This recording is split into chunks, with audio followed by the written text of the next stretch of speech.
Nagsimula na ang pasukan, ang ibang estudyante ay busy sa kaka-study at gumawa ng mga proyekto. Ngunit may isang estudyante na nangangalang Arsaida, hindi nag-aaral ng kanyang mga paksa dahil siya ay nalulung sa cellphone.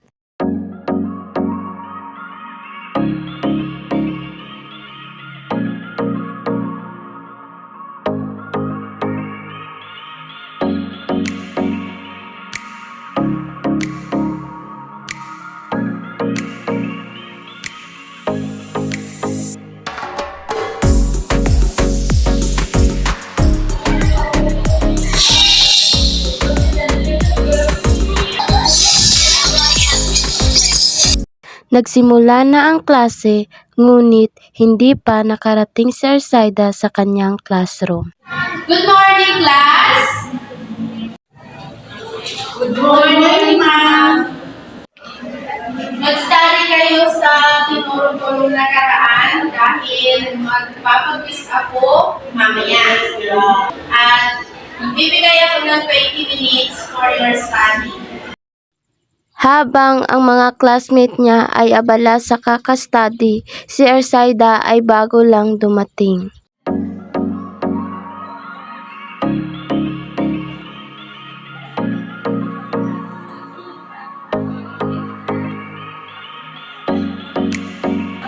Good morning po, ma'am! Bakit ka late?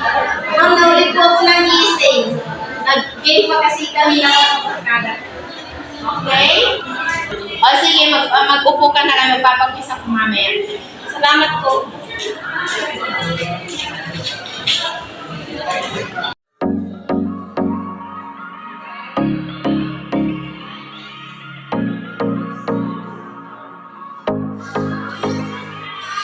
Uy, tulong! Tara na, litin na, oh! Ay, lago! So, okay class, stop study na tayo kasi mag-proceed na tayo sa ating quiz. Okay, prepare your quiz notebook kasi magsisimula na tayo. Nakalipas ang ilang araw at buwan, marami nang dumaang quizzes at nakapag-exam na sila. Nagkasalamuha sila ni Arsaida ng kanyang teacher sa daan.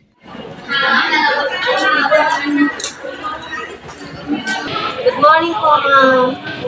Mamaya magpunta ka sa office, mag-usap tayo. Arsaida, bakit ang baba ng quiz at saka exam mo? Bagsak ka sa akin kaya bibigyan kita ng topic. Bibigyan kita ng topic at i-research mo. At pag-research mo, isulat mo doon sa one whole sheet of paper at ipasa sa akin. At dapat, doon sa pag-research mo, may own idea ka na rin. At i-explain mo yun sa akin. Sige po, ma'am. Pwede ka lang lumabas. Sige po, salamat. Simula nang nabagsak si Arsaida sa kanyang subject, siya ay nagsipag. Ginamit niya na ang cellphone sa maayos na paraan at nag-aaral na rin siya ng mabuti.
Good morning po, ma'am. Good morning. Ipapasa ko po yung pinagawa mo sa ating quiz.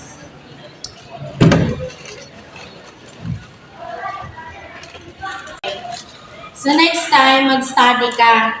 Bumawi ka sa grades mo. Sige po. Thank you, ma'am. Sige.